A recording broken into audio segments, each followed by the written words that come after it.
On behalf of the World Thunder iRacing League, Daniel Passmore, BJ Duvall, and myself, Stephen McMillan, we want to thank the people working the front lines to serve our hospitals, our grocery stores, gas stations, first responders, and military personnel. Remember, it will take every one of us to get through this pandemic. Continue practicing social distancing, and together we'll get through this. God bless each and every one of you. And we hope you will tune in every Sunday night for the DirtFan.com iRacing series, live on Ultimate Dirt TV.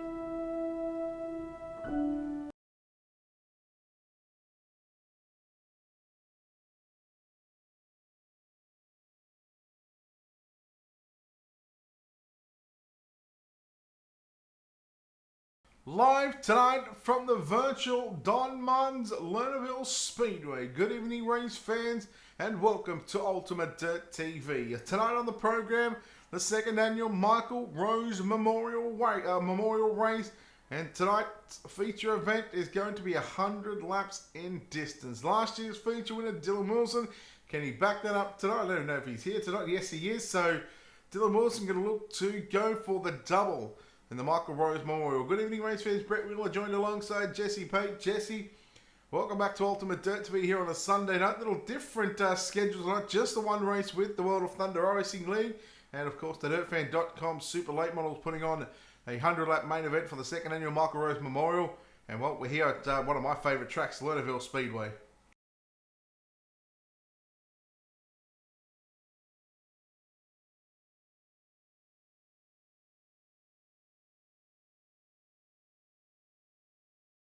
All these guys getting ready to run a really entertaining race. I believe we have a donation link available for the stream.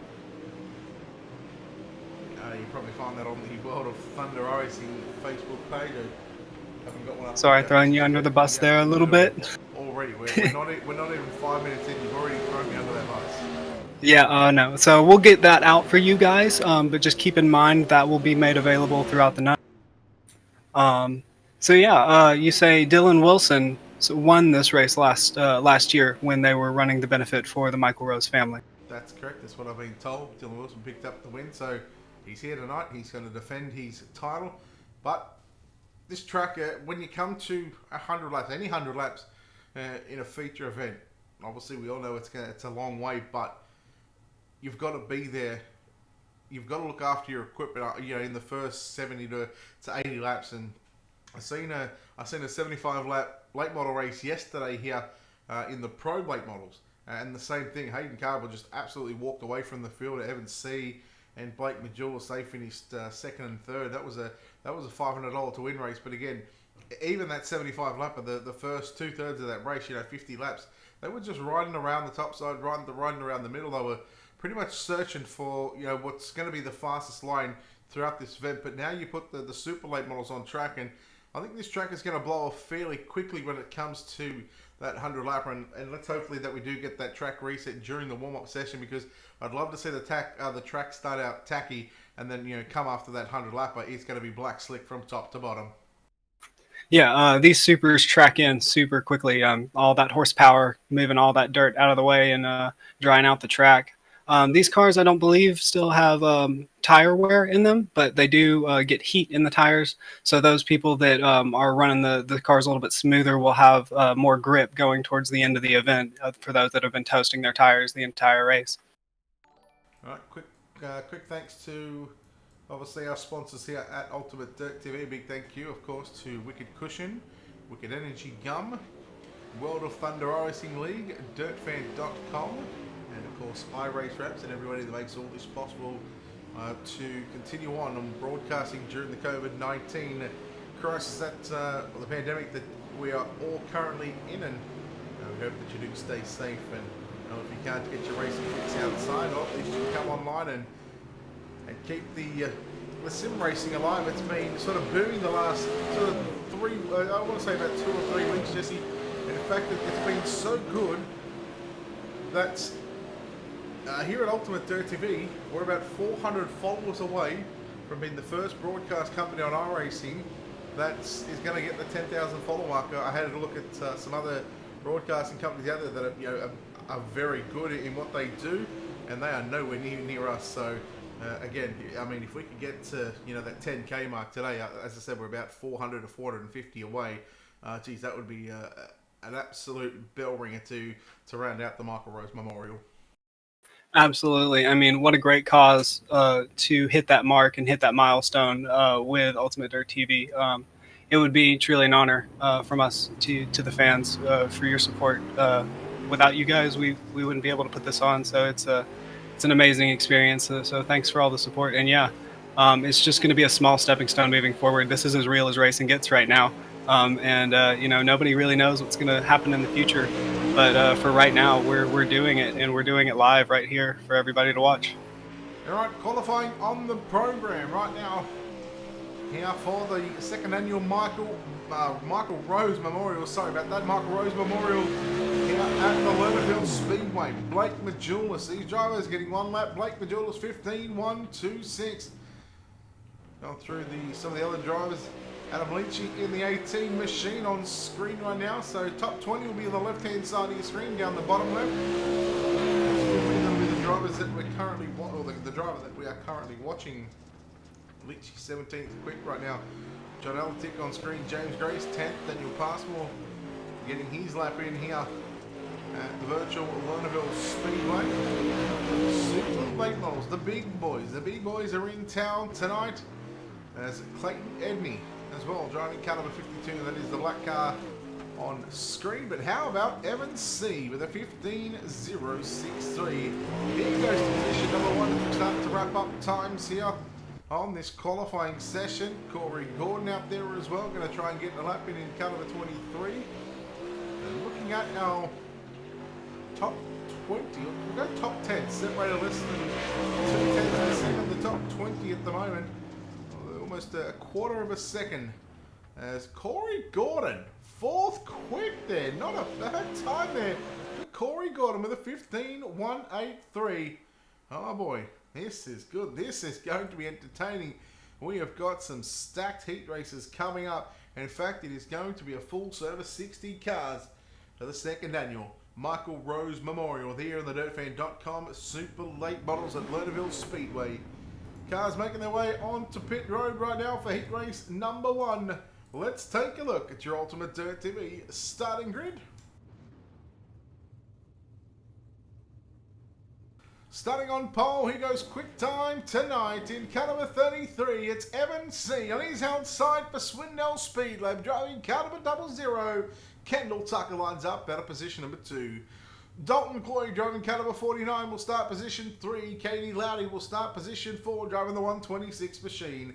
Inside third row, the 25 of Zach McSwain will start position number 5, and Brian Johnson driving car number 121 will start position number 6.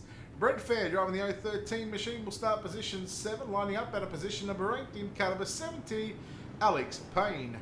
And your final row, out of position number 9, driving car number 51, that's Bryson Banks, and on his outside, position number 10, in car number 20, Garrett Adams. Jesse, we've got the heat races lined up, 6, 10 car, 8 lap heat races. The top 3 go through, everybody else goes to one of 3 B mains, and if you're not inside the top 2 of those B mains, you will not contest the 100 lap main event. It's certainly going to be an absolute doozy of a night here. Oh yes, not a lot of spots to fight for, a lot of talent in this league, and really great cause. So these guys are going to give us a clean race tonight. There's going to be really strict moderation, so we're going to keep an eye out for any avoidable contact and that sort of thing. The admin's got their eyes out there. We're looking forward to some good clean racing here for a good Heat race number 1, the pace truck moves to the outside of the racetrack. Evan C, Kendall Tucker. We wait for the green flag is out. Tucker got a good jump on Evan C. Tucker's going to lead down into turn number 1 and 2. We are going to wait for Trading Paints to load up, mind you, but C, second spot, Katie Lowdy back there in third. Then you go back to Dalton Cloyd, 4th, running on the top 5. Suddenly Swain, but now the battle is coming on for the race lead. C looking to the inside on Kendall Tucker. Tucker, they're going to make contact off turn number 5, turn number 2. As we rocket down into 3 and 4 for the second time. C and Tucker nearly making contact. They're side by side. Give it to Tucker. Yep, 2 by 2 as they go into turn 1 as they fight over these 3 transfer spots. Only 3 guys going forward as they go 2 wide into turn 3 for the fourth spot spot. Yeah, as Zach McSwain makes his moves off the track out of turn 4 and into the wall. Tucker moving up on Evans C down into turn 1 and 2. Katie Lowry as well. Lowry trying to make some noise in the 126 machine. Tucker upstairs. Slide job by Evans C. He throws it in deep, but Kendall Tucker in the situation perfect. Cross underneath. 4 down, 4 to run. Heat race number 1 of the second annual Michael Rose Memorial. It's Kendall Tucker for Swindell Speed Lab out in front at the moment.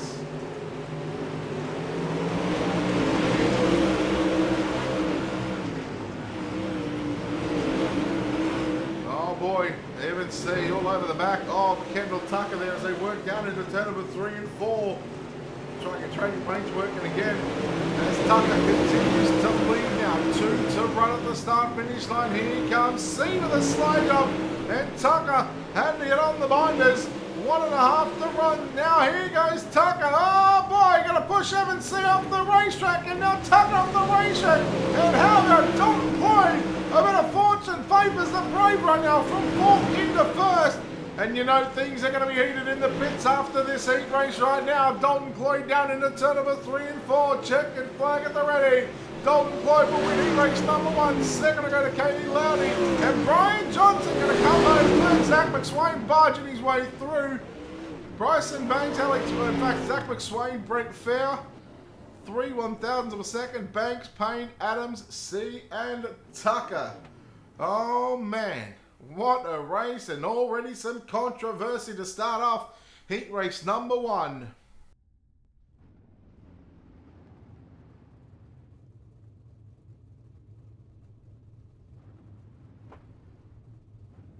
Heat number 2 here at the virtual Lernerville Speedway. Let's take a look at your ultimate Dirt to Be starting grid.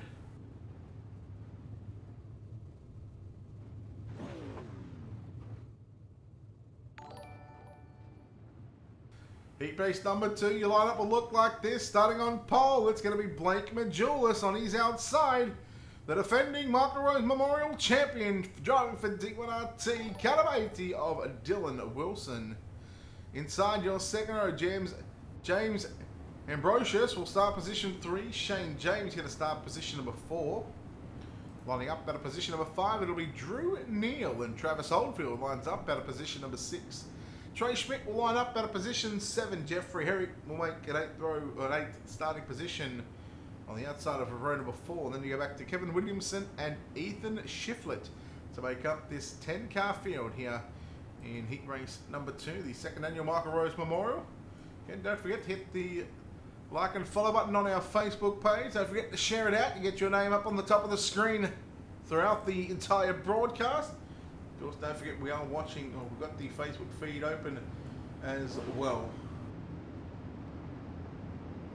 Alright, I'm back and I've got my technical issues sorted out. Alright, good stuff. Welcome back to Jesse Paint here on the booth. Security just making sure that he had his commentator's pass to be up here in the booth. But heat number 2, we are set for action as we get set for Blake Majulis and Dylan Wilson. This is going to be a good front row right now off of turn number 4. Green flag is out, we're underway. And I guess Trading Paints is working alright because now we've got Blake Majulis in the same sort of paint scheme what we had for Kendall Tucker. So anyhow, we'll go down into 3 and 4 and then 2 wide right now. Here goes Trey Schmidt over the inside of Ambrosius. Ambrosius, will he make that pass back into the third and final transfer spot? He goes down into 1 and 2. They're side by side. Schmidt on the outside. Meanwhile, race up for the front is on between Majulis and Wilson. But there might have been contact. Ambrosius and Schmidt made contact into turn number 3. Yeah, Majulis holding strong on that wide line up there. He's got all the speed in the world. He just got to keep Dylan Wilson behind him in that number 80 machine. James Ambrosius holding off Trey Schmidt in that last transfer spot. He's got a little battle on his hands, but he's holding fine. All right, watching on screen right now, drivers in first and second. Blake Majulis, Swindell Speed Lab, your leader from Dylan Wilson. Now we'll look at James Ambrosius back there in third position. Trey Schmidt in fourth. Shane James to round out the top 5 in the number 3 machine.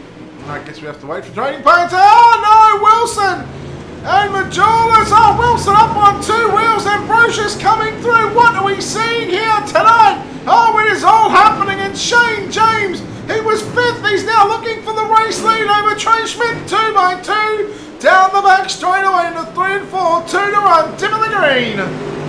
Oh my gosh, only these guys could turn a disaster like that into a 4-wide racing situation for the lead. What a show. Oh wow. Who do we got up there first? Trey Schmidt, the best of everybody in the sharp part of the grid, as Ambrosius takes a slide job to him, takes that lead right back away from him. 1 lap left to run here in heat race number 2. How about Wilson back up to position number 3? Schmidt pulling the slide and pulling the moves on Ambrosius. Shane James moves into position 3. Here comes the final turn, final time, heat number 2. Who's going to get it down? Dylan Wilson steals it up the line. Holy moly, Wilson by .063 gets the win. Schmidt second, James third, Ambrosius, Shefflett, Williamson, Majulis, Herrick, Oldfield, and Neal. Oh, you better believe it. These boys, they are not here to muck around. They've got the elbows up. They've got the boxing gloves out, and they are not afraid to go hammer and tong here at heat racing action. Yeah, a lot of room to work on this track, so these guys have a lot of room to collect it up and get back in line. All right, third heat race of the night coming up. Let's take a look at your Ultimate Dirt TV starting grid. All right, starting us off in first position is Grant Riles in the 16 car. In the 115 car, Jed Barton is in second. Third is Barry Sorensen in the 45, and the 79 of Blake Murray in fourth. The third row starts with Jarrett Bullard in the 5 car, and Nicholas Weatherby on the outside in the 15. Kevin Hanley in the 110, and Chris Tucker in the 43 on the 4th row, and Logan Hiller in the number 2, rounding out the end with Steven Spies not gridding. All right, that's going to make us up into a 9-car field. Well, we've seen the front row in both heats 1 and 2 come together with multiple times going off the racetrack in turn number 3 and 4. If that's what we're expected, I guess, well, we're in for a bit of a treat for heat race number 3, but I think Grant Riles and Jed Barton, I think they're going to be a little bit more cautious against each other right now. I believe they're both in D1RT cars, if I'm not mistaken. Yes, they are. So it's a D1RT front row. Yes, representing their racing team up there in matching liveries as they get ready to take the green flag here as Grant Riles leads the field late into turn 4. They're going 3 wide into turn 1. Oh, and some bumping and banging as they slide around, get collected up. And who's that, the number 14, 15? Yeah, Jed Barton going off the racetrack now, side by side, Sorensen and Blake Murray. They were 3 wide down into turn 1 and 2 with the Jed Barton. There was contact. Murray, who I thought might have tried to get the jump on the field, but anyhow, we stay green. It's Sorensen sitting in second position, Murray in third, Weatherby back there in position number 4. To watch right now, the 4 spot, Nicholas Weatherby up against Jarrett Bolyard in position number 5. We'll see if we can make that pass. Bolyard having some sort of problems with that number 20 machine and trying to get it rotating, sort of over-rotating, I guess you could say, through turns number 1 and 2, but back up near the front of the field. This isn't exciting as what heat race number 1 and 2 is. Yeah, it's a lot of drivers going off the racing surface on this heat race. I guess the track is starting to slick out a little bit at that top line, starting to go away, and soon we'll start seeing that cushion up there start fading away as well, and we'll see more off. All right, Sorensen on screen, that 45B machine sitting in second spot. Then you go back to Blake Murray, rounding up the top 3. Again, top 3 from all 6 heat races. Going to transfer into tonight's 100-lap A main event for the Michael Rose Memorial. Here goes Murray to the inside and Barry Sorensen. The battle is on for second and third, but Sorensen, he gets the good run out of turn number 2. Popsicle sticks are out for your race leader. Grant Riles 2 laps away from putting the 16 up front of tonight's show. Sorensen and Murray They continue to range war on each other, but Sorensen, he's got Blake Murray's number at the moment, down into turn number 3 and 4. The white flag flies. Sorensen a little high there on the exit of turn number 4. That allows Murray to get up on the inside, side by side, for positions number 2 and 3. Sorensen with a good run, down into 3 and 4 for the final time. Sorensen's going to go low to protect that line. He's going to slide up. Grant Riles, your winner. Here he comes. Murray back to the inside. No, Sorensen will get second. Blake May will grab third. And you go back to Nicholas Weatherby, Jarrett Bolyard, Tucker Hanley, Barton, and Hyler. The Hiller in the top 9. And heat race number 3. That was pretty uneventful other than the start there, Jesse, when they were 3 wide going into turn 1. Well, there was a move there by Murray that really cost him that second spot, and it might be worth taking a look at later, but it was a good race there at the last penultimate. All right, heat race number 4 here at the Michael Rose Memorial, the second annual Michael Rose Memorial. Heat 4, cars making their way onto pit lane, right up behind the Chevelado iRacing.com pace track. Corey Gordon going to start on pole, heat race number 4. On the outside of the front row for Slick Sim Sports, it's driving caliber 9, it's Tyler Ducharme. Second row inside, driving caliber 269, that'll be James Grace and Treb Jacoby. Driving car number 48, going to line up at a position number 4. Third row inside in car, should be 15 next, that'll be Tanner Folds out of position number 5. And Ben Cowdermarsh in car number 44 will start position number 6. Tim Christensen will line up at a position 7. Nick King lines up in car 37 out of position number 8. And your fifth row inside outside, driving car 55, Scott Holt going to line up at a position number 9. And position number 10 in car number 96 of Matt Dixon. Who are you liking in this one, Jesse? I got my eye on that rookie license there of Treb Jacoby too. I don't know if he's been on the service before or not, but he's up there with the big dogs. Let's see what he can do. I'm going to go, Corey Gordon. Haven't seen much of Corey Gordon around, but I do like the way Tyler Ducharme gets around in the 9 car. Seen him pull off a pretty big run last night in the Pro Late Models. It was on the Speedshift TV $500 to win race. He ended up having to run the Alphabet Soup. He was dominating out in front in one of the last chance qualifiers, went off the racetrack, and then come back up to second spot in about, I think it was about 8 or 10 laps. But keep an eye on Ducharme, but it is Corey Gordon. Tyler Ducharme, green flag is out. Heat race number 4. Gordon going to slide up. Ducharme works underneath him now. Down the back straightaway. 2 by 2. All the way through this field as Ducharme down low. He slides up. Gordon turns it underneath him. Good race on for the race lead. Gordon going to have lap number 1. Yep, Jacob holding on to that third spot. Looks like he knows something about how to drive these cars as they come into the back stretch. He's going to get challenged for that third spot. He's going to move up and hold on to that just fine. A little bit of blinking there from our P2 driver as they come around turn. Yeah, Gordon out in front at the moment. Got a clean set of heels at this stage, but we're only two laps in of 8 right now. Ducharme coming after him now, down into 3 and 4. They upstairs all the way up top right now, right up on the cushion. It's the wrist there, talking dancing with the devil. Right now upstairs, but it is Corey Gordon. Tyler Ducharme 1 and 2. Treb Jacoby back there in third in that number 82 machine. Then you go back to James Grace, and we've got a battle on right now for 5th and 6th. Tanner Folds holding off Tim Christensen as they go down into 1 and 2. All upstairs again through 1 and 2. Jacoby in that third and final transfer spot. Has Ducharme got anything for the likes of Corey Gordon out in front? 5 down, 3 to run. Yeah, Jacoby, he's really got his work cut out for him with James Grace there behind him. We watched him put on a show for us last Sunday at, where were we at last Sunday? No idea. I've done about 17 broadcasts since then. Yep. Well, I know that he threw that low line. I believe it was like Knoxville that we were at, and he really put on a show. As he gets overtaken here by the Ben Countermarsh, the number 12 machine, they're going to trade back and forth here on that high line, low line a little bit. All right, back up front, white flag is out. Here goes Ducharme. Gordon going to run the middle, slide up to the cushion. Ducharme's got to run. Well, he's got a decision to make. Does he go for the slider into turn number 3 and 4? Yes, he does. He's going to go for it. Slide job, Gordon, cross underneath. Corey Gordon and Tyler Ducharme. There was half a car length in it. Corey Gordon gets it by a 1/10 of a second over Ducharme. Treb Jacoby third. We go back to James Grace, Ben Calamarsh, Tanner Fold, Tim Christensen, Scott Holt, Matt Dixon, and Nick King. Oi, Jesse, these heat races, they are not disappointing. We've still got 2 to go. Or 1. No, this track is one of the best on the service, in my opinion. Always creates great racing. Two-line racing, you can run off the sides.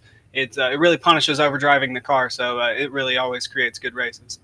Alright, heat race number 5. This is heat number 5, making their way onto pit lane behind the iRacing.com pace track. The second annual Michael Rose Memorial Race. The Super Late models here from the virtual Don Martin's Lernerville Speedway in Sava, Pennsylvania. Starting on pole in caliber 42, Jordan Casey. On the outside of the front row, driving caliber 71. He needs to flex some kind of muscles, and what better way to do it than a Super Late model. Cody Batten will start position number 2.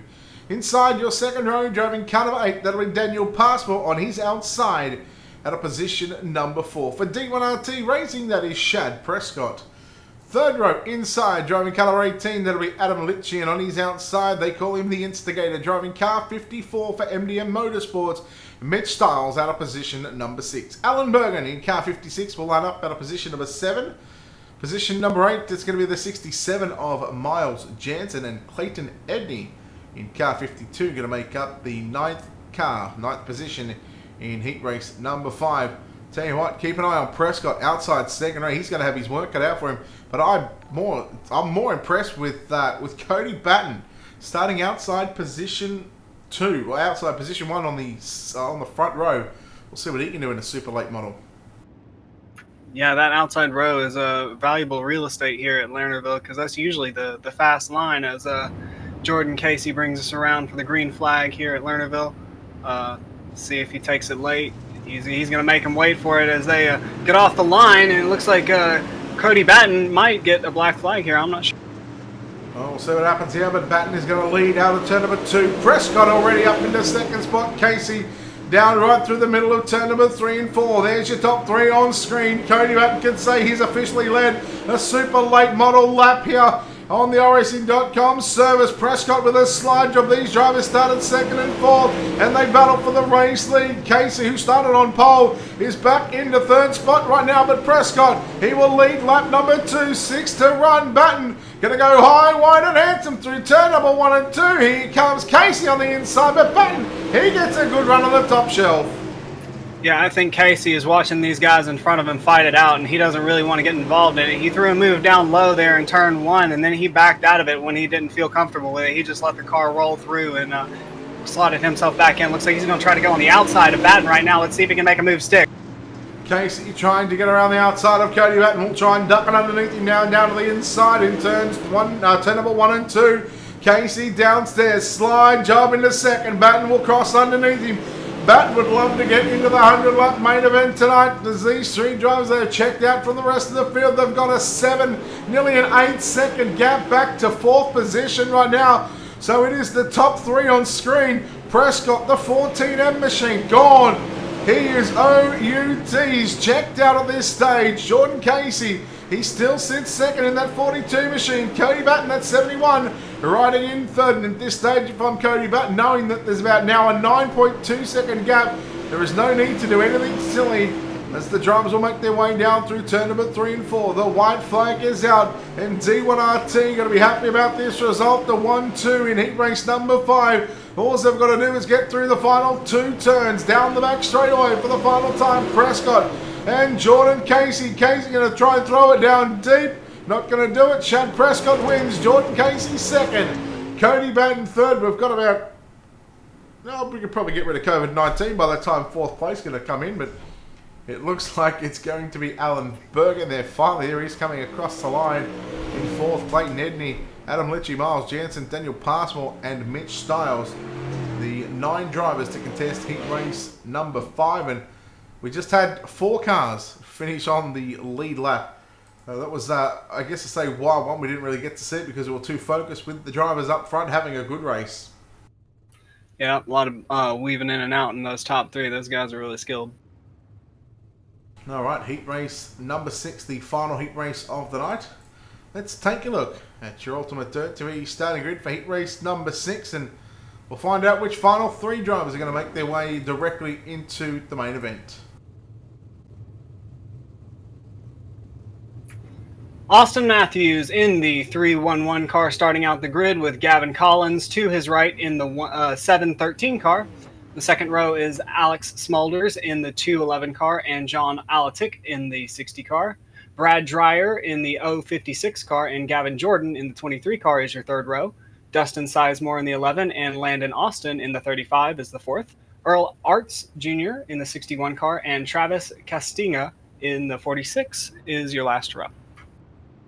All right, Travis Castagna, getting to know him quite a bit over the past couple of months, hanging out with the guys from the United Sim Sports team. He's not part of the team, but he's very good mates with all of us over there. So, well, see what he can do in a super late model. Very handy behind the wheel of a midget. Can get it done can get some good results in a 360.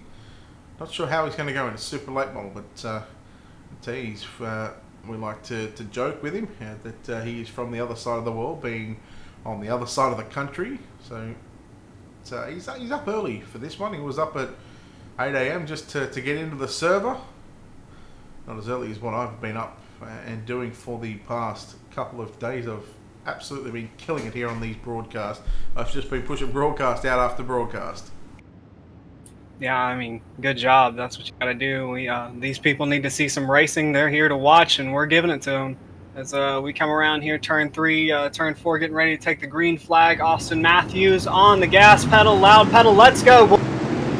Heat race number 6, the second annual Martin Rose Memorial. Austin Matthews, the 3 machine for HRO, the 311 for HRE Motorsports. Gavin Collins second. Now John Alatic going to move into third, but he goes the slide job. No, not going to make it stick. Alex Smulders on the outside of Alatic. Smulders will have the third and final transfer spot at the moment. Meanwhile, Gavin Collins all over the back of Austin Matthews like a rash in COVID-19. Now slide job, is it going to happen in the turn number 3 and 4? He went for the slider, backed out of it, stays mid-track, and Alex Smulders around the outside. Smulders in the 211 machine, proven that he can get in the wheel of anything and he can just wheel it straight to the front. Yeah, John Alatek here shopping for a transfer spot. He's wondering which one of these guys in front of him is going to mess up and give it to him. He's just sitting here patient, ready for something to come his way.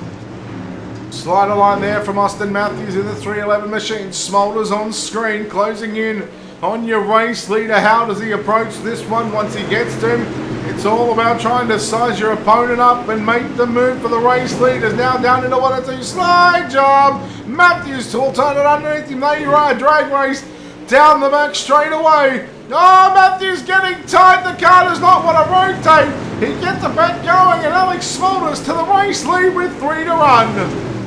Yeah, as Matthews and Smulders start to stack up Collins, Alatek here is going to have to make a choice on where he wants to put this momentum that he's getting, because previously he's had a gap, and now he's starting to close in on these guys, and it's going to be a 4-way race for the lead here in just a moment. Alatek going to make it 3 deep and selling cheap down through 1 and 2. Collins is now getting a run on your race leader in the turn number 3 and 4. It's Smulders v Collins for the number 1 spot. Who is going to have it with 1 lap left to run? Into 3 and 4. They run identical lines through turn number 1 and 2. Collins and Smulders. Does Smulders protect the line? Collins is going to go down there. Does he keep it down low? He tries to get the run off the turn. Alex Smulders is going to be victorious. Heat race number 6. Gavin Collins home in second. Austin Matthews third. Then you go back to John Alatic, Landon Austin, your top 5. Brad Dyer, Travis Castagna, Dustin Sizemore, Gavin Jordan, and Earl Arts Jr. home in position number 10. Jesse, our 6 heat races are completed. Now we have 3 B mains on the program.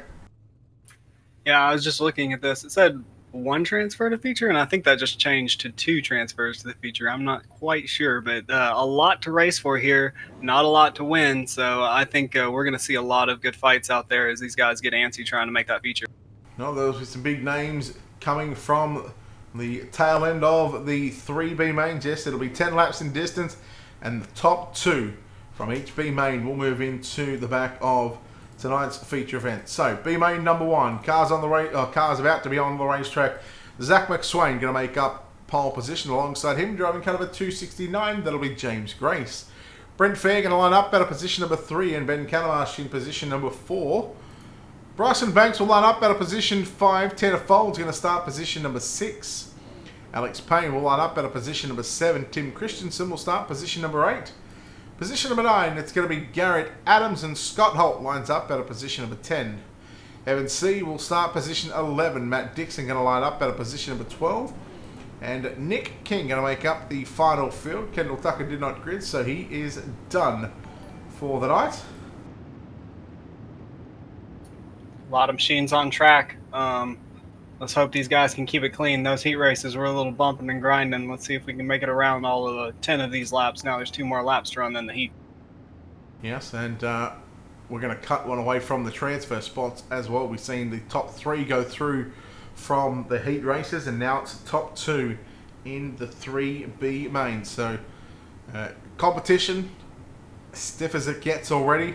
It's going to be a little bit more cutthroat right now. Drivers going to get very desperate to try and make the main event, the 100-lap main event for the Michael Rose Memorial. Oh, Brent Fair, that was an ugly start. I think Fair tried to jump the start on McSwain, and we are immediately yellow as the 12 machine, James Grace and Ben Calamas there coming together. So yellow flag will come out onto the racetrack here, and it's going to it's going to be a restart. Very odd start to this race. A little bit out of character for what I've seen from these drivers. A little bit of I don't know if he felt the car get loose when he laid on the gas, or if he didn't mean to, or if something went wrong with his rig. But our leader there, he kind of checked up a little bit, and I think that caused that issue. So caution flag going to fly for the first time tonight. Of course, we had no cautions in the heat races. One car coming back out onto the racetrack. I believe that might have been the 55 of Scott Holt. So he'll come around the racetrack and pick up at the back of the field. But the no cautions in the heat races. Cautions now in the B mains. And anytime that there's a caution, we can lose up to 3, even 4 laps around Lernerville. And what that'll do, when you only have 10 on the board, if you have 2 cautions, you're basically going to end up with a green-white checker. I feel sorry for the guys that are starting near the back, the likes of Evan C. He's in position 9 at the moment with these 4 laps that he's now just lost. It just makes it more difficult, and we might see more desperate things come out from that 33 machine. Not just him, but guys that aren't in a transfer spot. Yeah, well, that's part of the game. That's part of racing. It's all about track position. Every single lap you turn from the first green matters. And if you didn't put yourself in the right position, starting from lap 1, starting in your first heat race, then that's just too bad. I mean, if you get taken out, then that's just bad luck. That's how racing goes. All right, here we go. Single file restarts. 4 down and 6 to run. James Grace, your leader from Zach McSwain. Tanner folds. Oh, Grace got tight. Zach McSwain going to turn underneath him up. He made contact. McSwain to the race lead. Grace now looking for a way back by that 25 machine. They go side by side. McSwain has the top spot. Grace back there in second. Third is Christensen. Fourth, you go back to Tanner Folds, and then Alex Payne riding up the top 5. Where does Evan C go from this one? He's only been able to make up 1 position in 1.5 laps, and right now the time is right up against that 33 machine. Meanwhile, back up towards the 3rd, 4th and 5th. These drivers are very spread out, so we'll go back and watch Evan C trying to come through this field. Yeah, he's trying to make that low line work. There's not much track down there left. I mean, we haven't had a track reset yet, so yeah, he just slides up and he has no speed coming off of turn 4 there. He's working with nothing. He's got a bad track position now, and it's just unfortunate. All right, Tim Christensen in the 47 machine on screen. That's the blue and orange and grey machine. Behind him, Tanner Folds closing in that 15X machine. There's a lap and a half to run. Top 2 right now, Zach McSwain, your race leader. He is G-O-N-E, gone in this one, and he will lead down into turn number 1 and 2. The white flag flies, B-main number 1. Probably doesn't have to do anything silly just yet, but he'll make his way down into turns 3. Out of turn number 4, check and flag is out. Zach McSwain with the win in B-main at number 1. James Grace, the 269, going to come home second. He will go through to the main event. Tim Christensen home in 3rd. 4th is going to go to Bryson Banks. Evan C eventually gets to position number 5, but it is too little too late For the driver from the Team VLR.com stable in the top 2, Grace McSwain. They will enter themselves in tonight's 100 lap A main event. B main number 1 is complete. B main number 2 coming up next. And well, once again, we're going to have about between 12 or 13 drivers scheduled to line up in this one. And again, we'll have the same scenario what we had 10 laps with our top 2 going through.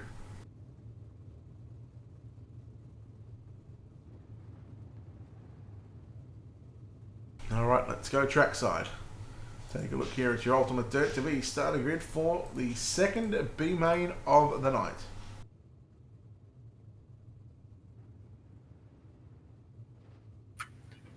All right, James Ambrosius in the 14 car starting off the grid with Alan Burgeon in the 56 car next to him. Second row is Ethan Shiflett in the 22 car and Clayton Edney in the 52 car. Kevin Williamson in the 13 car starting P5, and looks like we have somebody in P6 not gridding.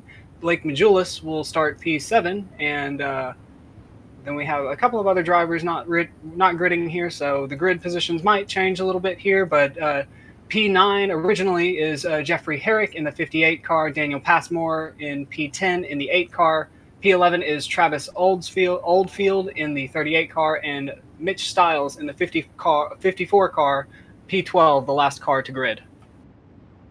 Alright, so 4 cars out of the 14 cars did not grid. So a 10 car B main, a 10 lapper, and only the top 2. So only 20% of the 1/5 of this field, Jesse is going to go through to the main event, and even then, they've got a long way to go. It's 100 laps, but these drivers, I believe they're going to start positions number 20 and 23. Yeah, and I think some of these guys running in the back here really got a bone thrown to them here. They've got a chance to make something out of the bad track position they were given going into this as they take the green flag laid out of turn. Ambrosius, you'll lead it. Oh, look out, car. Big 2 mess. cars. Yeah, Big mess going into turn 1. I didn't want to try and see what happened on that one. That was, boy, oh boy. Yeah, I think the car in P3 got up into the wall, and that contact his right rear hit the wall as he tried to do the Scandi flick into turn 1, and the car rotated back around and took out P4 with him, and from there it was just a bunch of lines in the dirt. Well, just like we've seen in B main number 1, yellow coming out inside of the first half, a lap on lap number 1. Again, this will take us to about lap 4, lap 5. Lap 4 completed, lap 5 of 10 when we go back to green. So essentially it's now going to be a 6 lap B main. But again, one thing I want to point out, and if people don't, if people haven't seen this track, or if you look down into turn number 1 and 2, and going down into turn 1 on the front straight, just as you get to the end of it, there's actually like a ledge of clay already built up going into, on that fence going down in turn 1 and 2. If you hit that wrong, that'll actually, it can do one of 2 things. It could set you up good for the corner going down through turn number 1 and 2, or it could get your car so tight that you're going to drive off the edge of the racetrack, and that's something that these drivers have to take note of as well. Yeah, I mean, it all depends on what vector you hit it at. If you're heading out to the right, if you're pushing up the track already, then it's going to throw you wide and you're going to go flying off that track.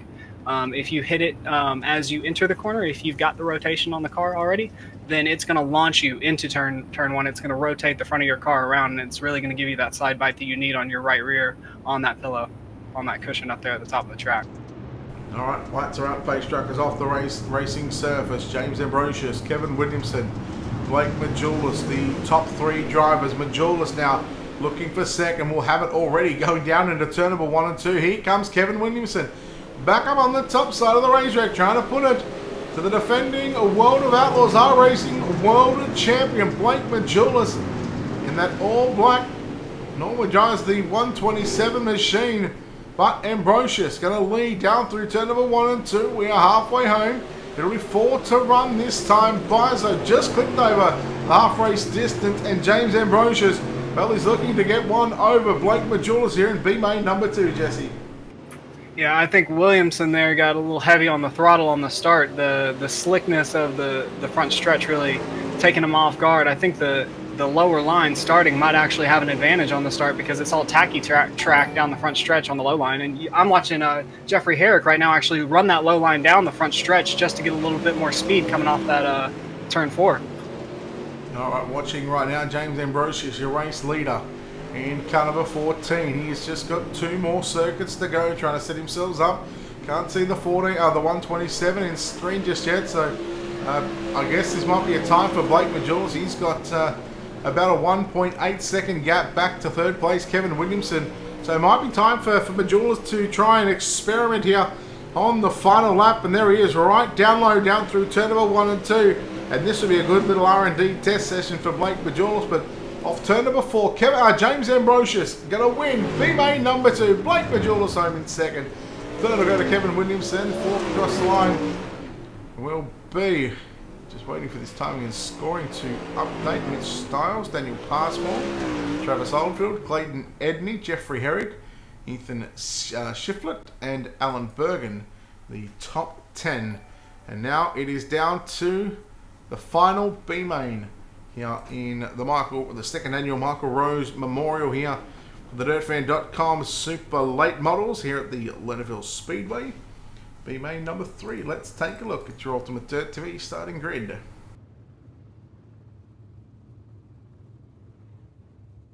Nicholas Weatherby going to start on pole. Alongside him in car number 60, that'll be John Alatic.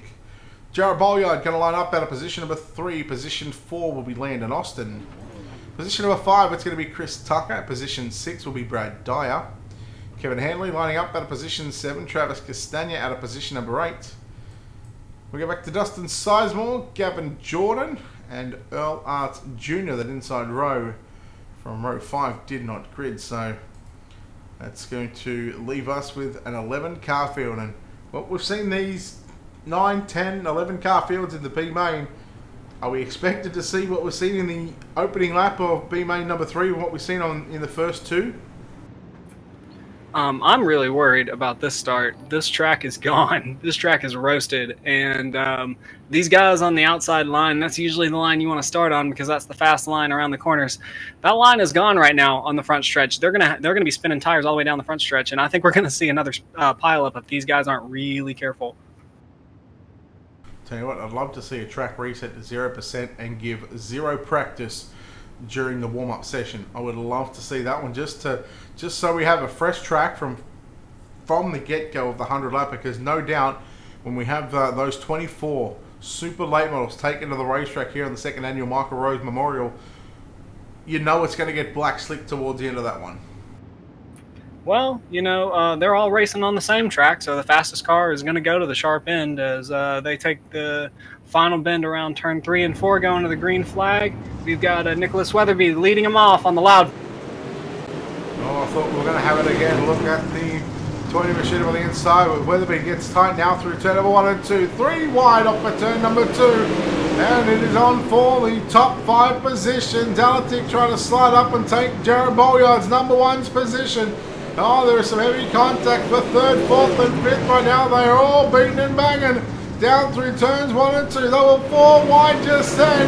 And you love to see it, but you hate to see what may be the end result for one of these drivers. And there is Nicholas Weatherby, Landon Austin upside down as well. We go yellow.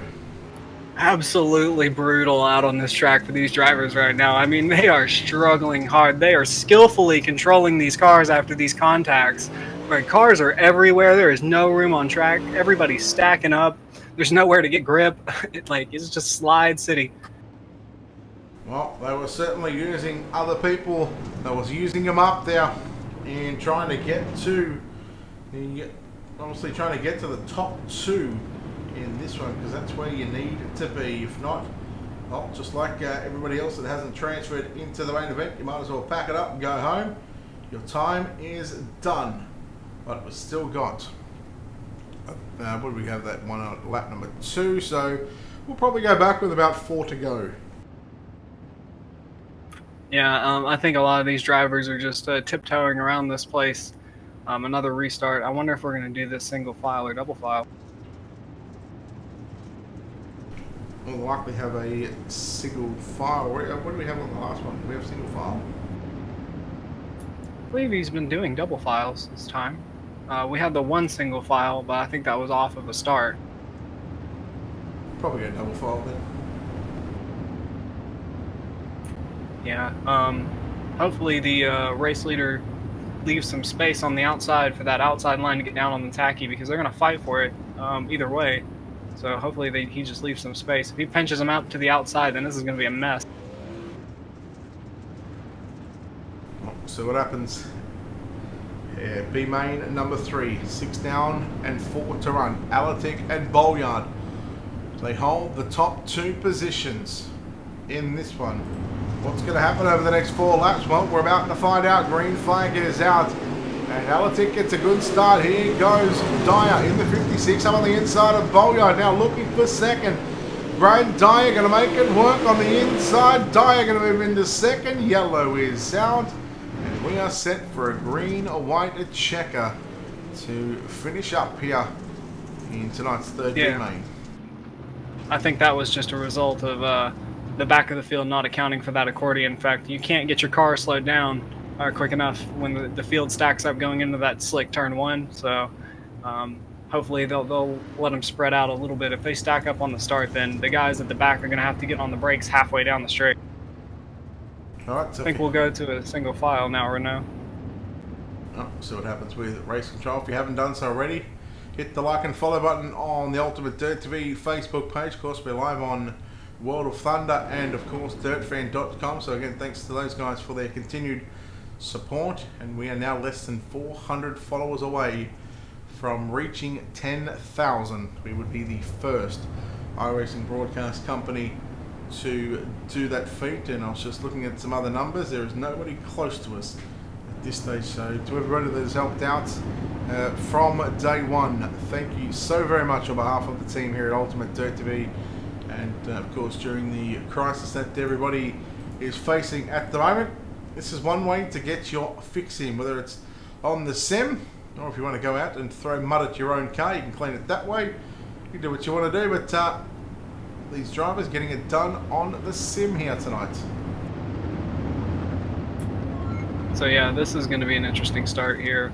I don't know if you noticed, but they had to stop to let the pace car by, which means that they stopped with their cars rolling, which means that their temperatures went down. So their cars are cold. This is the second time we've been under pacing during this B main, so these cars are as cold as they've gotten since they spawned them in, and this track is as slick as it's been this entire time. So they're a double file. I'm interested to see if they'll make a lap around. Well, it's going to be a 2-lap shootout. John Alatic and Brad Dyer, they hold the keys at the moment for the 21st and 24th starting position in tonight's 100-lap A main event for the second annual Michael Rose Memorial. Waylon Wilson, thank you very much for those 100 stars. Appreciate it. Appreciate the support as we are set to fire the engines once again for the Super Late Models, the second annual Michael Rose Memorial B main. Number 3 in Alatic got a good start. Brad Dyer moving down into turn number 1 and 2. It's Dyer upstairs and up and over the racetrack. Jared Bolyard now going to move into second position.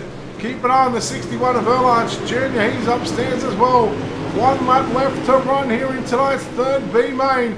And Jared Bolyard to position 2. Chris Tucker now in that 11 machine. Sorry, that's Gavin Jordan. Chris Tucker's on the inside. John Alatic. Alatic victorious in B main number 3. Jared Bolyard second. We'll go back and take a look at the rest of the results. Everybody, it doesn't matter from third on back. They are going home. Tucker, or Jordan Tucker, Erlach Jr., Weatherby, Castagna. And that was it. All right. Yeah. I think a lot of drivers not happy with that experience. That one was a tough one. All right, so these 5-minute warm-up session. What we're going to do, we're going to quickly take a break here on Ultimate Dirt TV and come back in just a few moments' time. First, we're going to play the American National Anthem, and then we'll play the video courtesy of World of Thunder Racing League, and then hopefully we won't be too far away. So stick around. You're watching the second annual Michael Rose Memorial here on Ultimate Dirt TV. Super Late Models 100 lap main event, live from the virtual Don Martin's Lernerville Speedway.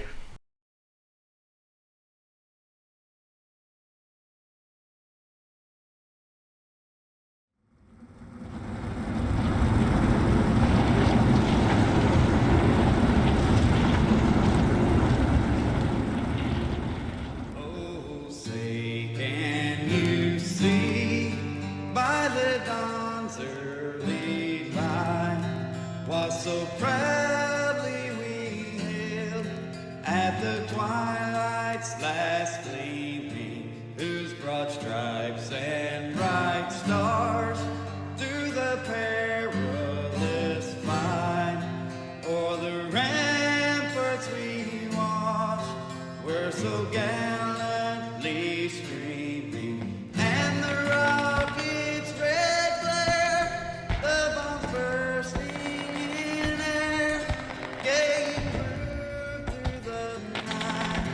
that our flag was still there. Oh, say does that star-spangled banner yet wave o'er the land of the free and the home of the brave.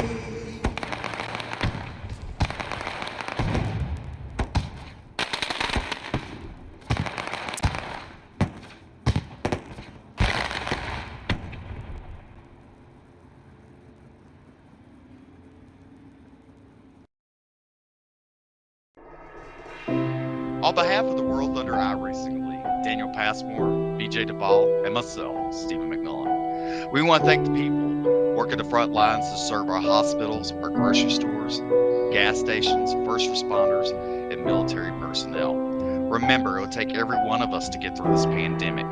Continue practicing social distancing, and together we'll get through this. God bless each and every one of you. And we hope you will tune in every Sunday night for the DirtFan.com iRacing series, live on Ultimate Dirt TV.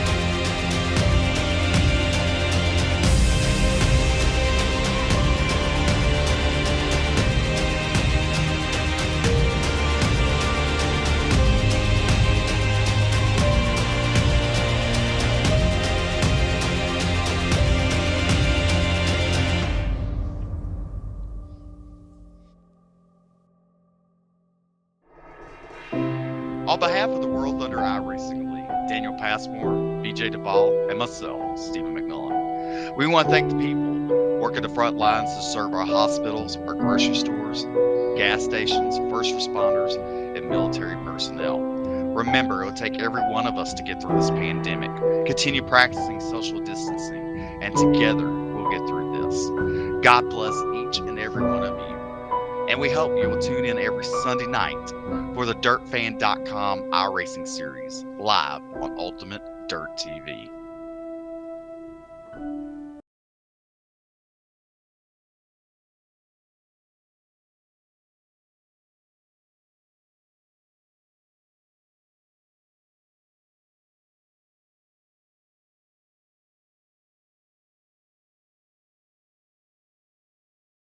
Alright, welcome back ladies and gentlemen to Ultimate Dirt TV's coverage of the second annual Michael Rose Memorial here tonight from the virtual Lernerville Speedway. It is now time for our 100 lap A main event, and it's going to be an absolute doozy of a race. The track is going to stay the same.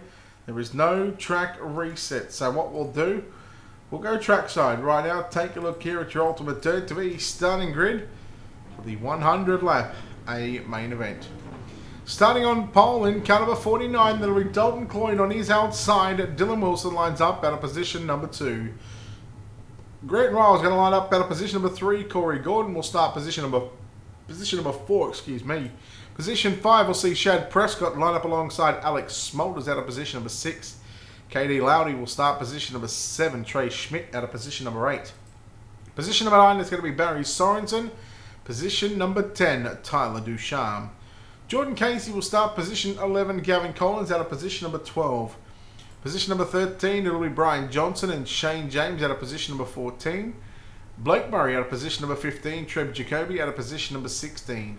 17th will be Cody Batten. 18th will be Austin Matthews. Zach McSwain lines up out of position number 19. James Ambrosius will start position number 20. 21st is going to be Jarrett Bolyard, and 22nd we'll see James Grace. Blake Majulis out of position number 23, and Gavin Jordan from position number 24. Jesse, the field is set, and we are now just a few moments away from the iRacing.com pacetrack leaving the racetrack, and then we are going to go into the greatest sight in all of motorsports. We'll have a 4 wide around Lernerville Speedway. When these 4 wides happen, there is no better sight, and I just love it when they do it here at Lernerville. Yeah, hopefully these guys can control these things at this low speed on this slicked out track. It's going to be quite a sight to see on this wide track. This will probably be our only opportunity to see a 4 wide salute on a track slicked in this much. Well, this track was always going to get slick towards about, if there was a reset, it would have happened, the track would have been slick at probably about lap 50, 60, 70, but there is going to be nothing left off this racetrack, and this is something that these drivers will have to contend with, and something that is going to have to be at an all-time high throughout this entire 100 lap A main event is throttle control. You can't just gas it up, because what will happen is that rear end will slip out from underneath you, and you're going to make yourself look like a little bit of a fool if you were to just gas it up in the slick. Yeah, so interesting note, the guys that are starting up front are the ones that secured their transfer spot early on, so they haven't been on this track in a long time other than that practice, so they're going to gas up for the first green, and they might be a little surprised at how little traction they actually get.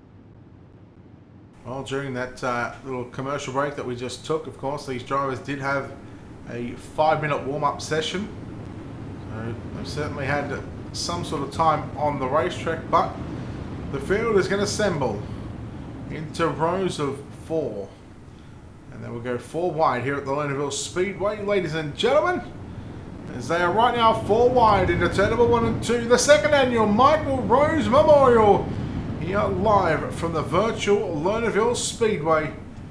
And again, as I said, this is the greatest sight in all of motorsports. You wouldn't want to be anywhere else right here on a Sunday evening than watching the World of Thunder Racing League and watching these drivers put on an absolute show here tonight. 100 laps. We're about 3 laps away from setting these drivers loose. Jesse, just gives you chills just looking at this 4 wide salute. Yeah, that's why we're here doing this. The beauty of the virtual world is that social distance isn't necessary in the sim.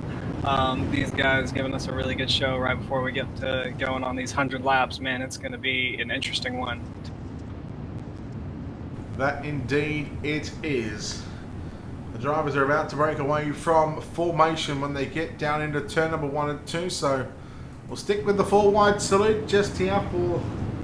In fact, they're breaking away from formation right now, and this is going to be a 2 to green signal right now, and you just see him just gas it up there on the exit of turn 4. I guess you could use that as a little advantage there, just to see what their cars are going to do on the initial starts when we go green flag next time by. Yeah, every race car driver that's worth the salt is out there trying to collect as much data as they can, figuring out where the tacky is and where you can feel it in the wheel and where you can feel it in the car's acceleration. They're going to be looking for all of that ever since they get out on the track the first time, and the fast ones are going to find it quick. Alright, here we go. The field is 2 by 2. We are green flag racing. Off turn number 4, this time by Dalton Cloyd and Dylan Wilson. Can Dylan Wilson go back to back? It is the second annual Michael Rose Memorial here at the Lernerville Speedway, and we are green for 100 laps around here. Clyde got a good jump, and now look at Grant Riles. They're already 3 deep down through turn number 1 and 2. Lowry on the inside of Prescott, and Tyler Ducharme, that number 9 machine, already making some noise towards the top 5. Lap number 1 goes to Dalton Clyde. How much longer can he hang on? Well, we've still got 99 laps to go. Yeah, a couple of cars going 4 wide there in turns 1 and 2. A couple of guys got hooked up and gotten up into the wall coming out of 4. So these guys need to get patient. They need to hang back and get comfortable on the track before they start pushing, because there's a long way to go. And lap traffic is going to become an issue very quickly, and it's not going to go away all night. Gordon now being put under fire by the 16 of Grant Riles. Riles put the slider. Gordon now turns it back underneath. Here goes Wilson for a slide jump for the race lead into turn number 1 and 2. Looking for the lead early on, but Dalton Clyde turns it underneath him now, down into turn number 3 and 4. Clyde slide jump off the edge of the racetrack. Dalton Clyde comes back on in position 4. We'll lose that 4 spot to Tyler Ducharme, and Ducharme already up to the 4th spot after just 4.5 laps. I think he started position number 10. Yeah, Barry Sorensen, they're taking another spot away from Cloyd. That's what I was talking about. Cloyd needs to settle in and get his nerves down and let the race and the track come to him, because he just pushing too hard, got up in the wall early. That's going to hurt him for the rest of the... Yeah, Jordan Casey, the 42, see on screen, put the slider there on Gavin Collins. Trey Schmidt working down low, down through 3 and 4, sorry. Gavin Collins now looking to get by Trey Schmidt on the outside, and then you go back to Shane James. So Schmidt unable to get up on the top side, so he's sort of stuck down low. And already we're seeing the high side being very dominant at this stage as Wilson now, obviously with that race lead with Dalton Clyde going off the edge of the banking in turns 3 and 4. Tell you what, Corey Gordon, haven't seen that name around a lot, I should say, but tell you what, super impressed with what he was able to do in qualifying, able to pick up a heat race win, and already, you know, he's running in 2nd spot early on in this race, but man, there's a long way to go. Clyde put the move there on Sorensen and Jordan Casey, but now Casey now going to come back, heading down into 3 and 4. Collins and James, they work upstairs. Casey stuck in the middle groove. Yeah, the guys up front really have started spreading out and putting gaps on each other. This track really brings out the skill in some drivers. When you're faster, you're faster. These guys back here in P6, P7, P8 are going to be fighting over position, because that's really where the bell curve starts thickening out. Casey now once again trying to put the slide job there on Dalton Clyde. Clyde going to get into the back of him, Clyde off the edge of the racetrack, this time in turn number 1 and 2, so he's done it at either end of the speedway. He still holds on to a top 10 at the moment. It's an 8th position. How about the top 4? They are just checked O-U-T right now. And the first car about to go a lap down. 12 laps complete, and Cody Batten going to be the first casualty here in tonight's main event, courtesy of Dylan Wilson. I would be very, very surprised if we were to see this race go the distance 100 laps green to checker. Well, if these drivers can give themselves space and give their competitors space, then I think we can see it happen. A lot of room to move, but it's kind of in line, in formation. You got your guys throwing their sliders, trying to jockey for position, but we got one around on the front stretch. There is the yellow, right on cue. I tell you what, also keep an eye on Blake Majulis from 23rd. He is now into the top 10. And if he can have these yellows sort of every 15, 20, 25 laps, if he would at least see 3 of them, there is no doubt in my mind that the 127 of Blake Majulis will be right there at the end to potentially pick up a win. And you got to feel for Cody Batten, because he's now a lap down, along with Jared Bolyard, Katie Lowdy, who I believe both drivers back on pit road. But Cody Batten, I don't believe will get his lap back unless race control feeling a little generous, considering that he did go a lap down under the race conditions. Yeah, I think he can just hang on to that, and as long as he doesn't go 2 laps down and get removed from the session, then he'll be okay, because I don't think he's going to be the only person on the back lap here. Alright, yellow flag for the first time tonight. The iRacing.com pace truck, the Chevrolet pace truck, the big up truck. Lights are on. We're probably on a 2 to green signal right now. And these Delaware double file restarts, I love when we have these Delaware double file restarts. Obviously, you know, it rewards the leaders because they don't have to worry about the guy either, you know, on the outside, you know, trying to jump the restart on you. The guys on the second row, they can't go until that leader fires. So, again, another element that these drivers, you know, have to work off. Yeah, we had a little bit of confusion in one of those heats where the leader checked up and we had some issues there, and then we had another issue where a driver was overtaking. We didn't know what was going on there. So yeah, these Delaware double files clean up a lot of those. Well, in fact, it's not going to be a Delaware double file. Looks like they're just going to go into rows of 2 by 2. We'd like to see the Delaware double file restart. Green flag back out. Riles with a slide job on Gordon. Here comes Ducharme, and look at the 42 of Casey on the outside of Sorensen, down into turn number 3 and 4. Top 4, Paul High, White and Hanson got those right rears right up on the cushion and just tiptoeing around the edge of the racetrack. Casey now going to move into position 5. We go yellow. Yeah, just got a car off on turns 1 and 2 here. It looks like Shad Prescott found his way off the track as he yeets his car off the back stretch. I think he's given up on. Well, Shad Prescott, unfortunately, in the 14 machine. That'll be him done and dusted for tonight. So he will be credited with a 23rd place finish here tonight. And we've still got 22 cars on the racetrack. We're going to be about a quarter of the race distance complete when we go back green, or just a couple laps shy of it anyway, because don't forget we added those extra 5 laps on to do the 4 wide salute. So that will complete lap, what is now technically going to be lap 21 complete. What have you made of Corey Gordon? Let me find him on my timing here. So many names. Second. Corey Gordon.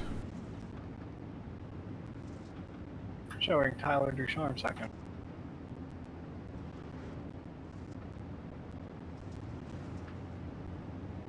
Oh, there we go. My live timing's updated. Yeah, I mean, he's up there in the front. I think that we're going to see a lot of guys that we don't normally see as front runners because we didn't have a track reset. I think we're going to find the guys that know how to run on the slick in this event. They're gonna float to the top, and the guys that are really fast in those iRacing officials, they might struggle here a little bit because they're not used to running under these kind of conditions. All right, getting set to go back to green flag. 23 officially complete, but it'll be 28 on the timing and scoring screen. So 77 still remain here at Lernerville. A long way to go. Just like the drivers, I guess we've got to sort of pace ourselves and sort of not try and burst that bubble too early on. But Tyler Ducharme trying to move past Grant Riles as they both ride up high into turn number 3 and 4. We're going to cut off the end of the racetrack. Zach McSwain in that 25 machine. Not sure whether he had a hand in that one or not. We'll tell you what, we're going to bring up a wicked cushion instant replay, because that was sort of just caught my eye there. It looks like Zach McSwain in the pits now. He's his race is done. Contact there with Blake and Jules in the 127 machine. Let's see if we can get a better angle of that one. Majula's still out on track. He's running P8 right now, so he's still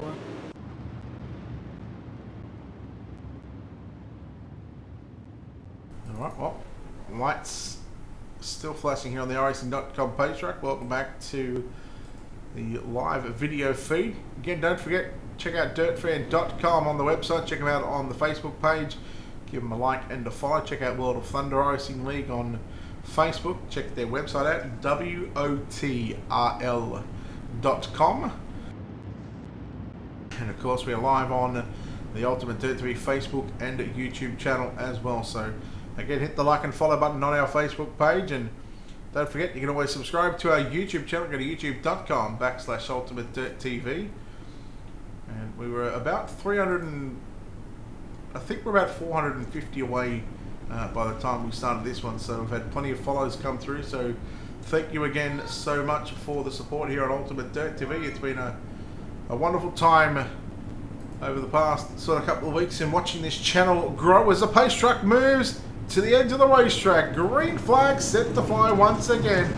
28 down, 72 to go. Wilson, he's had the top spot for the most part of this race, probably all barring about 2 or 3 laps. Great thank for the 200 stars into turn number 3 and 4. It's Corey Gordon back there in second position. Riles in third, car around. Gavin Collins at 7:13.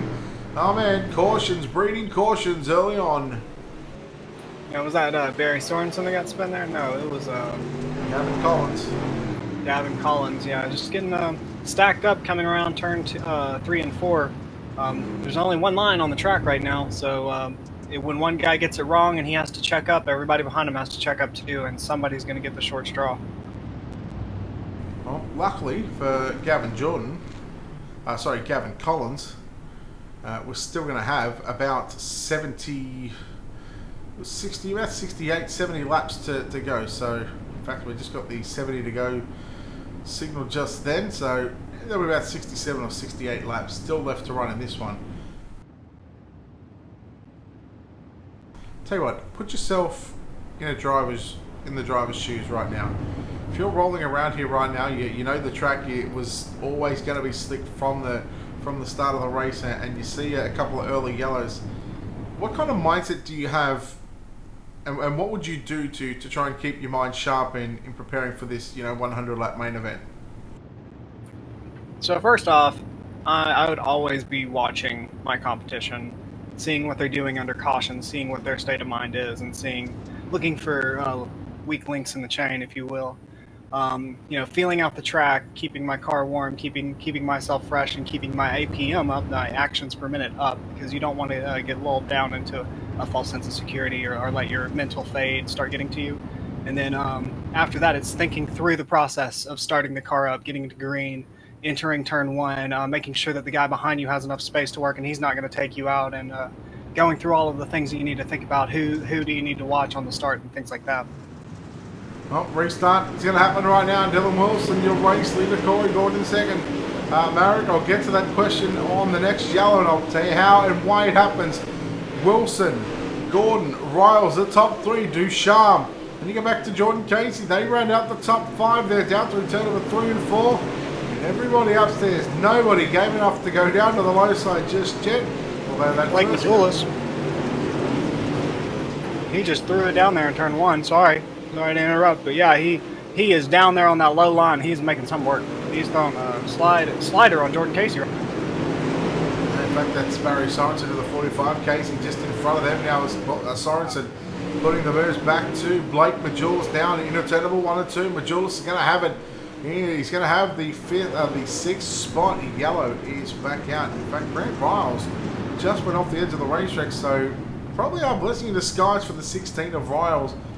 Not sure whether that was the reason for the caution, but let's go back to the chat. Why is the car in second 57 and not turning down 23? Well, there's a simple way. It's called Trading Paints Pro. It allows these drivers to paint up their own cars and paint their own numbers. So if a driver wants to run the 23, they could run the 23 and not have to worry about what the iRacing server gives them. So obviously somebody else had joined this server under 23, and I can tell you that car right there is Gavin Jordan, and same thing, he's got the number 11 on the car, so that's the reason why that he has a 23 on the side and not 57. It's all about trading paints and being able to paint your own, get your own skin painted up, and of course get your own custom number as well. Yeah, a lot of drivers have their numbers that they run in the official iRacing stuff, and then when they come and race with us over here at World of Thunder private, well not private, but a hosted iRacing league, then they might run a separate number for the team that they're running with, or they might want to try something different, or they got a paint in their back pocket that runs some letters on the number, something like that. So it's a nice place to express yourself a little bit more than what iRacing lets you do just on the base platform. Marrakesh can get confusing sometimes, but I mean, when you've been doing it as long as I have, and you know, I've done it. I'm not going to say this is my first raid. I've been around the block once or twice. You get used to it. You get to, you know, you get to know the drivers and their numbers and what their cars look like. And I mean, if you give me, you know, anyone in this racetrack, if you give me their number on the side of their car, I bet you I could probably tell you who's driving it. 60 to go. Tell you what, Jesse, you lead us this time. All right, coming around turn 4 as he takes an early green. Dylan Wilson in the number 80 machine as they come out trying to get that tacky part of that exit of turn 4. Everybody up on the high line, just trying to keep in line, get these laps done with. We're on lap 46, so that would be running lap 41 to the green and or to the checkered. As Tyler Ducharme just looking for something on the low line, going to throw it down low. A little defensive move coming from Barry Sorensen behind him, and Blake Majulis trying that low line again. It looks like he's found some speed down there. Yeah, Majulis in that 127 machine now upstairs into turn number 3 and 4. Following Jordan Casey. How about the top 5, top 6 cars right now? Wilson, Riles, Gordon, Ducharme, Casey. Casey put the slider as the yellow comes out on Casey. Not on Casey, but Casey was in front there, and we'll see who that's going to give the spot to, because I could have swore that Casey was in front, but Ducharme going to stay there on the number 4 spot, and probably rightfully deserve that number 4 spot. Gavin Collins in that 713 machine. He's off the edge of the racetrack in turn number 2. We'll see if that car goes back to pit road or whether it comes back onto the track. He's back onto the racetrack, and he will take the back of the bus position. Josh, I have no idea, because now unless the Speed Lab guys are getting new skins painted up, that would be the only logical explanation that I could have, because it happened the same with Kendall Tuck. Everybody else's skins is fine. Yeah, Trading Paints does sometimes just pick and choose drivers to have issues with randomly. You know, it's a really great third-party app, but it is not perfect, and it is developed by humans who are not perfect, and it's also everybody in the world right now is having some issues getting to their servers and making sure that they're running smoothly. So, you know, issues arise, but they usually get squashed pretty quickly by the Trading Paints team.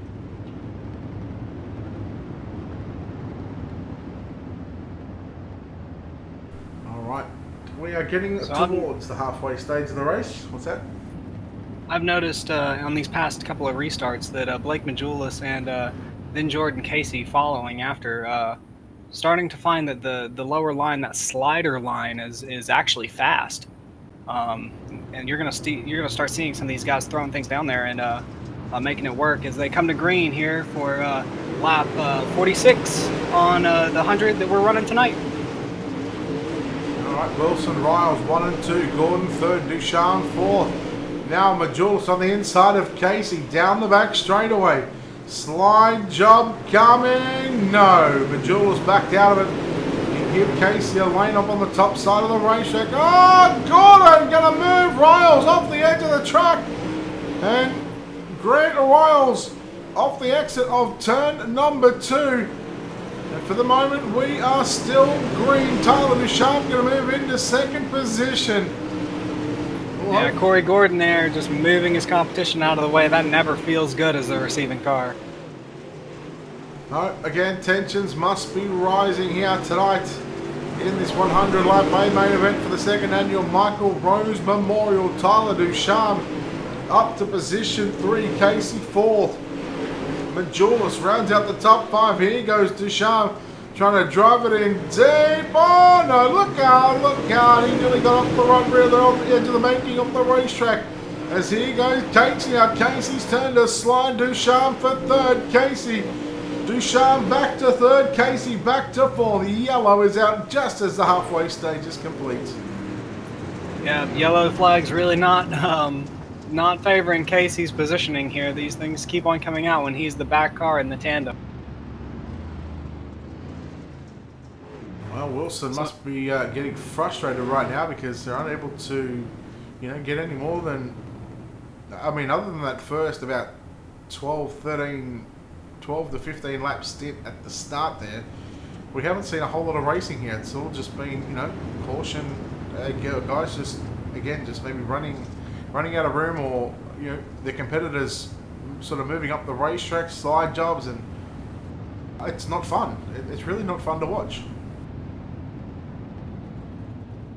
Yeah, I think the track is changing a lot right now, and changing right in front of our eyes. You can see guys like Blake Majulis and Sorensen and Casey throwing the car down into turn 1 and 2, but they're not doing that in turns 3 and 4 because of that hump coming out of turn 4. The exit of turn 4 actually has a pretty serious mound on it, and it throws the car to the outside and it slows it down, and it's just not good to run over. So that's why you see that thin, slick line going through the front stretches, because everybody filters out to the outside line on turns 3 and 4, but 1 and 2 is where you can throw your moves. Alright, drivers just getting the 2 to green signal right now, so we're about 45 laps away from being completed here in tonight's main event. And again, we thank everybody that has stuck around here tonight for the second annual Michael Rose Memorial here in the DirtFan.com Super Late Models. It was put on and presented by World of Thunder iRacing League tonight here at the virtual Lernerville Speedway. By far the this is a totally biased opinion here. This is my favourite track, whether it's broadcasting, whether it's racing. I just love just being on that ragged edge, right up on the cushion, and just knowing that you're inches and millimetres off from going off the edge of the racetrack. This is one of the few tracks on the service fun to drive by yourself because it's such a game of chicken. As we come here to the start, green flag, loud pedal, slick track. Let's go racing. Casey got a good start on Tyler Ducharme down into 1 and 2. Does Casey pull the pin on the slide job? Yes, he does. The grenade has been kicked back in the cockpit of the number 42 machine as Tyler Ducharme. But look at Blake Majulis, 2 for the price of 1. Ducharme off the edge of the racetrack. He's going to fall back as James avoiding that number 9 machine. Ducharme back to 9th. And Majulis going to work his way to position number 4. That was an ambitious slider into turns 3 and 4. Yeah, I mean, we're over halfway through this race right now, so gloves off. I mean, you got to throw your moves.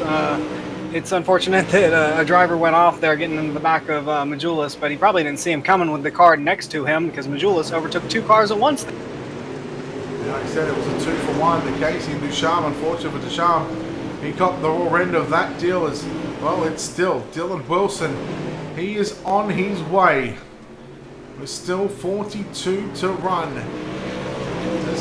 We're still not even close to having a normal feature race distance left. Once we get to about 30, that's how many laps these feature races normally have, between 30 and 40. And I've got to say, Wilson, I mean, he's nice and smooth out in front. And again, he just looks like he's got everybody covered in this competition. Yeah, I think another thing you're going to see is some of the guys that are a little bit more experienced with VLN and the Le Mans Series stuff, the endurance racing guys are going to start filtering their way to the front here too, because they've been training on consistency and they're used to running hour-long races and they're used to running in their cars for extended practice sessions and things like that. So I think you're going to see a little bit of that skill set come out here tonight. Oh, Ducharme trying to put a double slider there, but Austin Matthews gets into the back of Ducharme. And not a happy couple of laps for the driver of the Slick Sim Sports, the number 9 down on the graphics machine.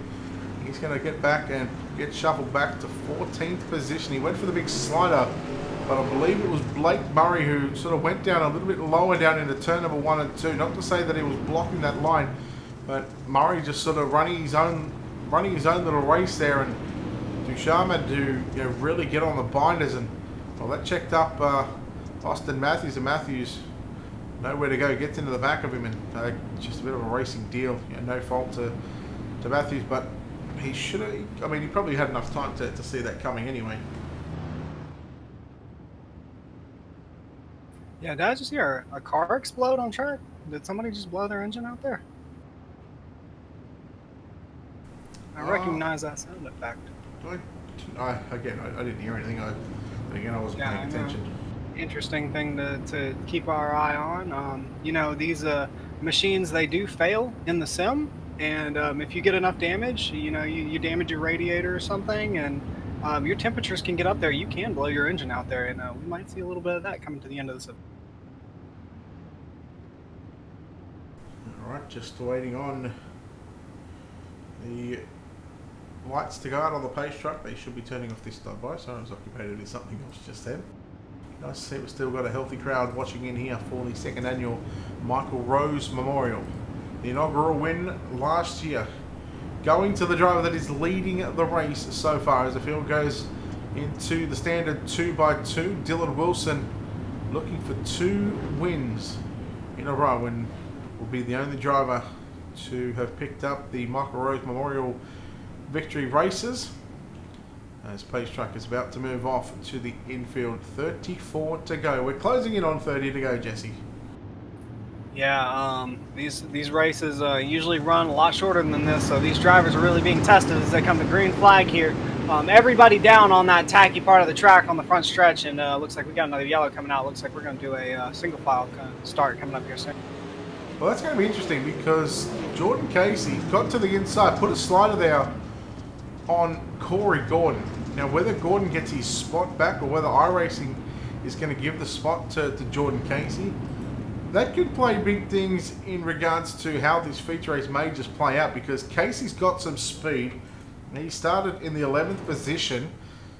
There is a good chance that they might just ride around for the next sort of 10 to 15 laps, and the last sort of 10 or 15 laps you might see Jordan Casey really put the pressure to the likes of Dylan Wilson, who again pretty much been uncontested all night. Yeah, it looks like Casey's going to get to hold on to that position. If I recall correctly, he's been cheated out of 2 positions because of yellows here in the past. So Karma coming back and giving him some favor here at towards the tail end of this event, which I think he'd rather prefer.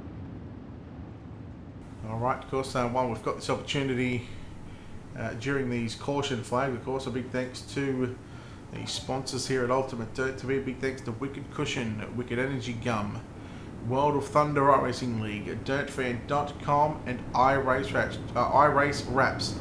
Check them out on their social media pages. Give them a like and a follow. While Casey has started 11th and made his way up to position 4. Majulis did start position number 23, and he is up to position number 4. So, I mean, he's still there in the mix. He's just got to get this restart, and with him restarting on the outside, he may just be able to pick up third, but it'll all depend on what Corey Gordon decides to do going down into turn number 1 and 2.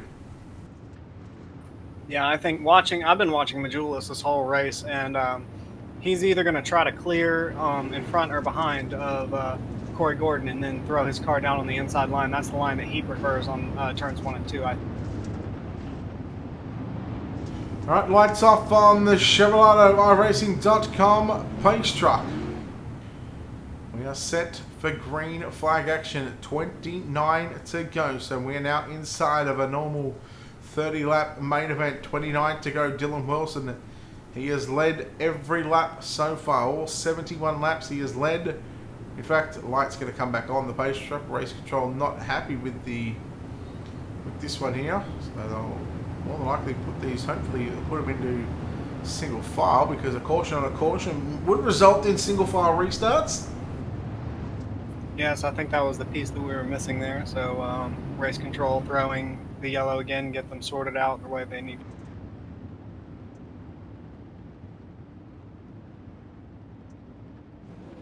So yes, the field is right now in single file restarts. We're about to restart the second annual Michael Rose Memorial Feature event here at the Lernerville Speedway. I said there wasn't going to be a whole lot of racetrack left of this Lernerville Speedway, but there's still a fair bit there on the front straightaway and on the back straightaway down on the low side. But right now, that's not the place you want to be. Here we go through turn number 1 and 2. Majulis went downstairs trying to get a run and trying to get that moisture down on the back straightaway. Not going to be able to do anything just yet this time. Mind to turn number 3 and 4, top 4. Probably everybody upstairs all the way around this racetrack. Yeah, bit of an early start there from Wilson trying to get away from the pack. 4 cars been able to get away with him, Majulis being the last of those 4.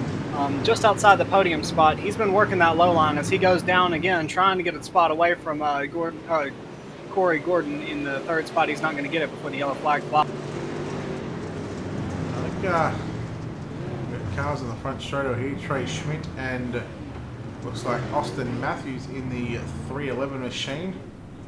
Just caught up there, and I think when we talked to Dylan Wilson he's going to be happy, but he's not going to be happy, just for the simple fact that we've been unable to get as many green flag laps as what he would have liked. And after you think about that first initial run, which was about 12 laps, there's been nothing. Literally, there's been nothing. These drivers are just, I think they want to pace more than what they do race. I think if I was in Wilson's shoes right now, right now I'd be scared to death running in first place. But if he ends up winning it out, then he would have earned it more than if it had just been a green to green run, right? Because he pulled that gap early and he took away, and more power to him. That's all skill. But he's shown us tonight that he can play defense and he can do these restarts consistently, time after time. Again, he can keep that car up there on that sharp part of that grid, and that really speaks volumes for his skill level. All right, well, take a look out as the lights to go out on the pace track next time by, 2 to green, which we're going to have 21 laps to go. Again, these yellow flags, we generally lose anywhere from 3, sometimes 4 laps, and if race control aren't happy and they decide to throw the lights on again, we can lose up to 5. But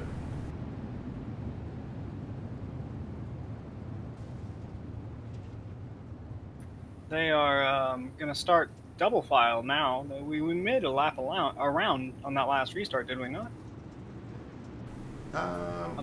Yeah, I think so. Yeah, they're going to go double file here. Oh, this might help Majulis again on the outside. If we can get a good jump behind Casey, Wilson's going to have the top spot, the top line going into turn 1. Casey's going to be right behind him, and again, it's going to be Gordon in that 23 machine. Yep, Dylan Wilson rolling him through the middle of the corner, green flag, and he's going to take him out on the middle of the corner there.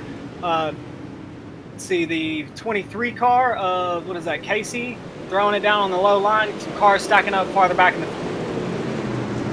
Well, we'll see if we can get this one in the books. 20 laps left to run. We have got Blake Murray, the 79 machine, working down low in 3 and 4. Majulis is going to go down there in turn number 1 and 2. So now we're starting to see drivers trying to experiment with different sort of lines as we are yellow again. I think the race control is going to tell these guys to get it in control. Get it behind you. Be light on the throttle, because there's a lot of yellows that we're experiencing. I mean, it is a track-thin surface, but we need to go racing. It's very uncharacteristic. Like on a Sunday night, the national series, you won't see this many cautions. But then we don't have 100 laps. But I mean, even then, the national series have between 1 and 3. Did someone just straight line someone? Well, at this point in the race, these guys are probably starting to experience a decent amount of mental fade. I mean, these cars are not easy to wheel around here, and depending on how much direct drive or how much force they use on their wheels, it can get quite physically tiring and very mentally taxing to run these cars around here on this slick surface. I mean, riding around on a tacky surface is relaxing and pretty easy, and once you learn how to run the cars, it's a lot of fun. But running around on the slick surface is work. It is mental work, it's physical work. It is on a level emotional work. It is really difficult to get around this track. So these guys are tired. I think they're tired. I've had like 9 hours sleep in the last 2 days. I don't need this.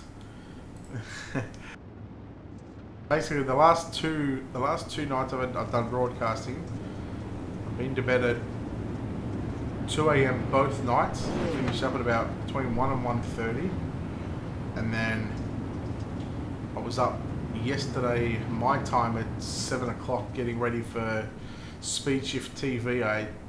Albeit I had a extra couple hours sleep this morning, but it's very tiring, this job. Yeah, I don't know where I'd be right now without the coffee, the constant flow of coffee I have coming in my house. As we go on the loud pedal again for lap, 85 now out of 100, at Lernerville speed. 15 to run. Casey around the outside of Corey Gordon. Majulis to the inside. Majulis into position 3. And this is what we want to see right now. It's Wilson, Casey, Majulis, the top 3 at this stage. Majulis going to shut the door on Gordon. He's going to look for a slide job on Casey. He pulls it as the yellow comes out. Perfect timing for Blake Majulis, you'd say, in that 127 machine. Unlucky for Casey, but what that's going to do is that's going to put Casey behind Dylan Wilson. And now, of course, these drivers, you know, they've got the ability to be on either Discord or TeamSpeak together. No doubt they're on TeamSpeak together. So, I mean, there could be a potential countdown coming into where Casey might actually get a little bit of help from his teammate of Dylan Wilson. But, you know, some people won't do it. Some people and teams do it. I guess it's, you know, it's not against the rules here on the iRacing.com service. So, you know, if it's going to give your teammate an advantage, hey, I will tell you right now, I'd be the first one to give my teammate a countdown if they ask for it. Yeah, in my opinion, I mean, if you can't help your teammates get an advantage over both of your competitions, then what's the point of teams in the service? So yeah, I think that they can work together, they can find something out. But as far as drivers you're trying to pull a fast one on, Blake Majulis is maybe not the target that you can successfully deploy. So we'll see what Majulis has in store. I'm sure he's fully aware that the people around him are on a team together, and he's going to be on point. All right, so we are going to be now inside of 10 laps to go when we go green. And again, if this field gets back up into double file restart, that could open up the door to a number of possibilities. Whether that 127 machine gets a run on the outside, or whether he just opts to shut the door down into turn number 1 and 2. Are we going green flag this time, by? Looks like we are. Green flag is, yep, looks like the top 3 are getting off great, and Blake Majulis actually getting a pull on Dylan Wilson. So it looks like team speaker not, Blake Majulis is ready to race. Oh, Jordan Casey off the... Yeah, Gordon and Casey come together there. Casey going to be absolutely fuming about that one. 9 laps to go. The second annual Michael Rose Memorial. Right now, Wilson looking to go and defend his title, but he has got the best in the business behind him. The World of Outlaws iRacing World Champion of Blake Majulis, who was driven from position number 23 all the way up to the 2nd spot. And with just 8 laps left to run, we cannot wait for what might ensue here in these last 7 and a bit laps as we go into 3 and 4. Yeah, I've got my eye on Blake Majulis here. He's going to start setting up and looking for where his speed is. I already know the move he's going to pull is going down into turn 1 and 2. It's just which lap he's going to pull it on. Well, Wilson getting clear of Majulis by 4/10 of a second down into turn number 3 and 4. 6 to go for your race leader. And the lap times, low 16, 16.0, 16.1, 16.2. But Wilson, who nearly pulled a 15.9 and hit the fastest lap of the race, was a 15.573. He's nearly pulling 15.9 at this stage, 4/10 of a second off. As there goes Majulis down to the low side as race control and the iRacing.com flagman give him the 5 to go signal last time by. It'll be 4 to go this time by for turn number 4. Yeah, Blake Majulis trying to find some momentum on the high line out of 3 and 4 so they can set up for that slider. It looks like that he is not going to be able to get it done. Dylan Wilson, I'm interested if he's going to start throwing that low line in the defensive move, or if he's comfortable on the outside that he can hold Majulis behind. Majulis that time by looked a little quicker, a 15.982. Oh, yellow is out with 3 to run. And no, we are not going to win this one under caution. We are going to have a green-white checker. That was going to be crucial that lap, because Wilson, he was over a 10th slower to Blake Majulis, who did hit a 15.988. And as I said, the previous lap to that one, Wilson was a 16.003. He almost hit a 15.9. And right now, I'm a little bit worried. If I'm Dylan Wilson right now, you'd want to be just turning off that relative, just calming the nerves, just taking some deep breaths, knowing that you are just 2 laps away from picking up your 2nd annual Michael Rose Memorial race win. Yeah, I mean, Blake Majulis, slip angle coming out of turn 4 is just like a needle. It is extremely straight. He's carrying a lot of momentum out of turn 4, and he's using that to slingshot himself into the low line of turn 1 and 2, trying to get that overtake done.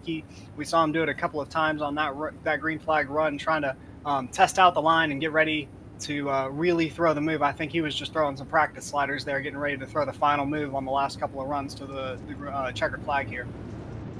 Right, we'll keep an eye on the iRacing.com pace track. The lights, they are off. Race control and the iRacing.com giving these drivers a 1 to green signal. It all comes down to these final 2 laps. It's been a long 98 laps to get here, and now it is time to find out. Is it going to be Dylan Wilson? Is it going to be Blake Majulis? Will it be Barry Sorensen, who, mind you, is up to 3rd? Gavin Collins, he went off the edge of the racetrack. He was one of the cautions about halfway stage into the race, and now he's back up there, albeit we've only got 12 left on this one.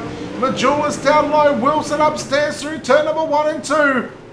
Wilson going to lead down the back straight away for the penultimate time into turns 3 and 4. Majulis right on the slider line.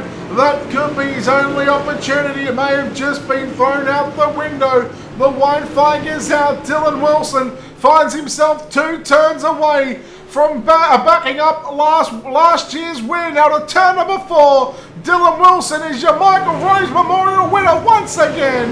Blake Majulis going to come home in 2nd. 3rd across the line is going to be Barry Sorensen. 4th will be Gavin Collins and Blake Murray to round out the top 5. James Ambrosius, Cody Batten, Gavin Jordan, Jarrett Bolyard, James Grace rounding up the top 10. A bunch of DNFs. Tyler Ducharme in 11th, Katie Lowdy, Gordon Jacoby Johnson, Casey, James Schmidt, Matthews, Cloyd, Riles, McSwain, Prescott, and Alex Smulders didn't even grid. We'll chat to hopefully our top 3 here in just a few moments' time. But Jesse, the 100-lap Michael Rose Memorial A-Main is complete, and Dylan Wilson showing why he is a real contender and why he was able to back up a win last year and make it 2 in a row. Yeah, consistency is key, and Dylan Wilson has it in droves. Lots of restarts, and he executed every single one of them perfectly. Keeping his car on the sharp end of the grid the entire event is no laughing matter. I mean, that takes pure skill. That is a talented driver right there. I'll tell you that. All right, well, I'll tell you what, let's go down and chat to our 3rd place driver here tonight, driving the 45B machine, Mr. Barry Sorensen. Barry, well, congratulations on a 3rd place run here tonight. Boy, that was a long race. You started 9th and come over the 3rd place. You happy with that result? Yeah, I am. 100 laps around the virtual Lernerville Speedway. It was a long race. How did you prepare for this one, buddy? I just knew going into this race that I was going to have to stay out of wrecks. There was a couple of wrecks in front of me. I did avoid them, and it's kind of worked my way up there. Well, after 100 laps, 3rd place here in the Michael Rose Memorial. We'll let you get out of here and let you celebrate somewhat. We'll go to bed, do whatever you got to do. But before we let you go, Barry, sponsors, shout out to all that good stuff. Who makes it happen for you? I got to thank Sorensen Equipment and Folds Graphics, and also Ultimate Dirt TV, putting this on YouTube and all that, and World Thunder, Stephen McMillan. Tell you what, for a young kid, very well spoken. We'll chat to the driver that comes home 2nd tonight, 23rd, up to position 2. Blake, well, 2nd place, one that sort of slipped away from you there. You had a chance with a green-white checker, but you ended up coming away with 2nd place. How was that one? I wish we could just get some green flag racing, and it was really fun there for the first 25 laps. There we had a long green run and got a lot of spots. I think I got up to 10th there right away, and it's just always playing catch up there. Could have started 2nd, possible 2nd place in the heat, and just some unfortunate luck there. Always just seems like I'm coming from the back quite often lately, but it was still a good showing. So Blake, early adopter of that low line in turns 1 and 2, is that something that you knew about going into this event, or was that something that you learned while you were running that race? I kind of set up something and warm up to kind of roll the bottom because I knew I was going to have to be flexible around the whole racetrack, to enable myself to maneuver around the track. So tried to not tighten up too much and just kind of, so I could stroll the bottom. And, I felt most comfortable down there, and I ran that most of the race, honestly. And too bad there wasn't 7, 3, and 4. But yeah, usually there's some there in these races, usually in the beginning, and it usually goes away, but it never really went away. There was a big moisture strip there off of 2, and quite frankly, not many people ran it, so I was able to keep my car there for most of the race. So. Could I ask you, do you have new skins coming, or what's the go? Because tonight I didn't see either yourself nor Kendall Tucker have the Swindell Speed Lab skins on. It was just the black 06 Motorsports cars. Car was great. All right, we'll take that one. We'll leave that one. Blake, congratulations, second spot here tonight in the Michael Rose Memorial, second annual running of this event. Sponsor shout-outs, all that good stuff, buddy. Who makes it happen for you? Oh yeah, just gotta thank all the guys back at the shop. They worked hard all week, got me a bad fast hot rod. Wish I could have came out one spot ahead there. Still a good run. My girlfriend Tia for all the setup help she helped me with this week. Everybody that watched it. All right, Blake Majula's second spot. Blake Majula's second spot, your winner tonight from Victory Lane. He doubles up on the wins here in the second annual Michael Rose Memorial. Dylan Wilson, you defend your crown from last season. You've got to be happy, but frustrated at the same time. Oh, it's like you already know me, Brett. Yeah, And it's cool to it's cool to come out here and do a race for Michael and get a win on his night, and to go back to back in the first 2 races is cool. So hopefully the family watched and got some enjoyment out of it, because that's what it's all about. I wish we could have put on a better show, as you know, and everybody watching, I'm sure, wishes we would have got more green flag laps there. But it's fun. It's fun to win these races that are about somebody. So I'll take it. 100 laps. You guys got a good green flag run at the start, and it seemed once that first yellow come out, as we see, and as you know, here on iRacing and in real racing as well, these cautions can breed cautions. Would you have liked to see a track reset, to have a tacky track to start off with, or were you happy that that it was slick from the get go, and we put it back into the driver's hands? Looking back now, it probably could have used a reset, some of these. But then if it would have been a crapshoot with that, we would have been saying different. So usually with some of these guys, most guys like a tacky track and usually have better car control on a tacky track. So usually I think Steven for this year, I'm not sure why, for this race, it was left slick. But I know for this year in the late models, he's doing track resets for the main, and it seems to have helped the first few races. So maybe we'll go back to it next week. Kind of a double-edged sword when you look at it. I guess sort of a when you're in race control or a race promoter, it's almost like a no-win situation. But everybody's out on there they're all on the same track. So well, tell you what, we'll wrap this one up. We'll let you get out of here. We'll let you get to celebrating another win here and picking up the second annual Michael Rose Memorial A main event win. Dylan, we'll let you thank some sponsors before we let you go. Yeah, thanks to Steven for putting this deal on for the family of Michael Rose to watch and get some enjoyment out of it. Thanks to you guys for broadcasting so they could watch, and thanks to D1RT Racing and the Tops Up here. All right, there we go. Dylan Wilson from Victory Lane. Dylan Wilson, Blake Majulis, and Barry Sorensen, the top 3 here tonight. Jesse, thank you for your time here tonight. We'll wrap this up, and we'll probably see you next week. Yep, thank you for having me again, Brett. Always a pleasure. That'll wrap us up here. Big thanks to our sponsors. Big thanks to, of course, Steve McMillan, William Duval, being on race control, dealing with a lot of stuff here tonight. And again, they do a fantastic job on a weekly basis. Racing resumes next week for the triple header, the 4 races. In fact, there'll be the Super Late Model Beat Series, the Fixed Pro Late Model Series, the Super Late Model National Series, and then the 410 Winged Sprint Cars. Ladies and gentlemen, on behalf of the team here at Ultimate Dirt, to be the management behind the scenes, big thanks to our sponsors. Big thanks to Wicked Cushion, Wicked Energy Gum, World of Thunder iRacing League, DirtFan.com, and iRace Wraps. And until next time, this is Brett Wheeler signing off, saying good night. We'll see you then.